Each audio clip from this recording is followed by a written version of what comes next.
Okay, so what I want to try to do with this video is show you how to solve an equation involving cosine. And we're going to use, for example, cosine of x is equal to 0.7. Now hopefully it seems pretty obvious to you algebraically if we have this equation. What we want to do is apply the inverse cosine to both sides. So what we get is that x is equal to, we go to our calculator, we hit inverse cosine. Oh calculator, what is the inverse cosine of 0.7?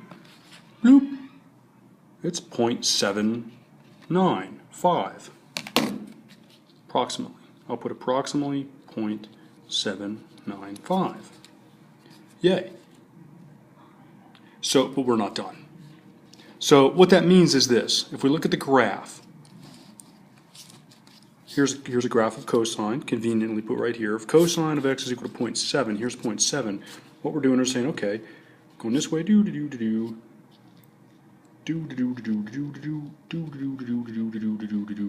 right here. Here's our solution.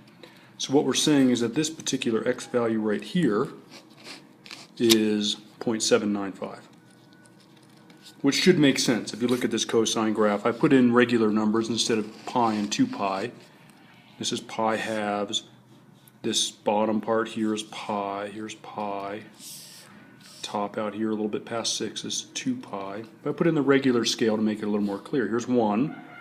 This is a little bit less than 1. It's about 0.8. That's all well and good, but once you look at the graph, it should be obvious that there are also some other solutions. And in fact, there's two big categories of them. So 0.79 is one solution, but if we go here, out to this point out here, which is just, let me just bend the paper a little bit here. This point out here, which is one wavelength or one period away, is another solution. Kaboom. This other solution is 0.795 plus 2 pi. With me so far? Good. Now if we went another 2 pi, I can't, my paper ends before that, but we can go another 2 pi, get another solution, and another 2 pi and get another solution.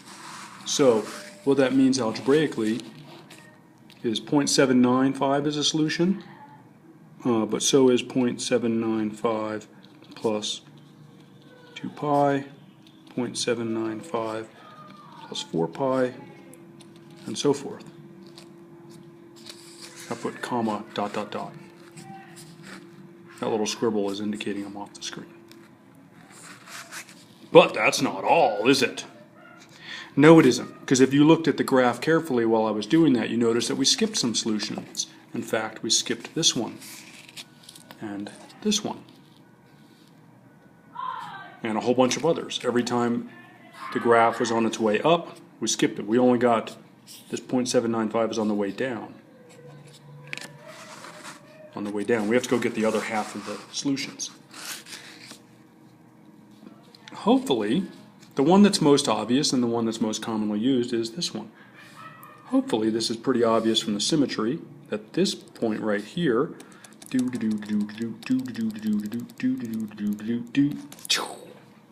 is, wait for it, yes, that is negative 0.795. We call this a symmetry solution, hopefully for reasons that seem kind of obvious right there. So 0.795 is a solution, so is negative 0.795. And for all the same reasons previously, if 0.795 is a solution, so is, if negative 0.795 is a solution, so is negative 0.795 plus 2 pi, and negative 0.795 plus 4 pi, and, whoa, I'm so sorry, I'm not on the graph, on the window. We can take that negative 0.795 and add any multiple of 2 pi to it, as we have for 0.795. Graphically, that looks like this. We have this solution right here, and then we have this one. this solution right here,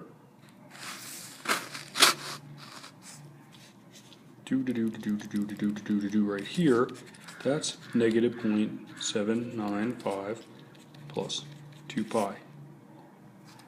Then we can go down the graph and get two more solutions. Add another 2 pi. My graph doesn't quite go that far. I guess it gets this one. We can get this solution right here. This is negative 0.795 plus 4 pi, whatever that is. Okay? And then lastly, kind of write that more formally or more succinctly, we write this as follows. X is approximate, this is a shorthand way to write it, 0.795 plus 2 pi k.